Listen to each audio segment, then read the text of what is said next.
হয়েছে কিনা? শুধু মদ না, মদ হোক, তারপরে আপনার গাঁজা হোক, পেন্সিডিল হোক, ইয়াবা হোক, ট্যাবলেট হোক, টিকটিকির লেজ হোক, মুরগির গু হোক, যাই খাক না কেন, নেশাদার দ্রব্য যা কিছু আছে পৃথিবীতে, এগুলো বিভিন্ন রকমের সাইলাব হয়ে গেছে, বিভিন্ন রকম, অনেক রকম, এগুলো সাইলাব হয়ে গেছে।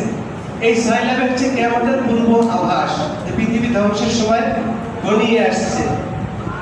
তারপরে বেহায়াপনা বৃদ্ধি পাবে। নারীর এখন কোনো হায়া আছে? এখন আর ওড়না ব্যবহার করে রাস্তায় বের হয় নারী, গেঞ্জি গায়ে দিয়ে বের হয়, হাফাতার গেঞ্জি গায়ে দিয়ে। কেন? তার শরীরের অবয়ব দেখে যেন মানুষ আকর্ষিত হয়। আল্লাহ সুবহানাহু ওয়া তাআলা এদের করে অভিশাপ করেছে। নবী সাল্লাল্লাহু আলাইহি ওয়াসাল্লাম বলেছেন, রুব্বা কাসিয়াতিন আরিয়াতিন ইয়াউমুল কিয়ামা, অনেক পোশাক পরিহিতা নারী যারা কিয়ামতের দিন উলঙ্গ হয়ে উঠবে, নাউজুবিল্লাহ।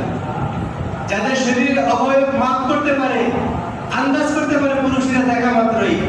আর যারা পর্দাশীলা নারী আছে, লজ্জাবতী, এরা দেখবেন শালীন ভাবে চলাফেরা করে, এদের অবয়ব সহজে টের পাওয়া যায় না, এরা সহজে বের হয় না, বের হলেও নিজেকে খুবই সামলে নেয়। এটা হচ্ছে প্রকৃত শালীন নারী, ভদ্র নারী, সালেহা নারী, নেককার নারী।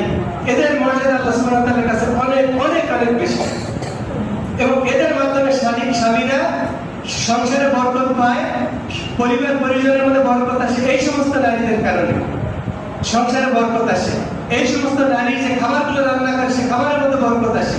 এই সমস্ত নারী গর্ভে যে সন্তান লাভ করে, সেই সন্তানগুলোর মধ্যে আল্লাহ সুবহানাহু ওয়া তাআলা বরকত দান করেন।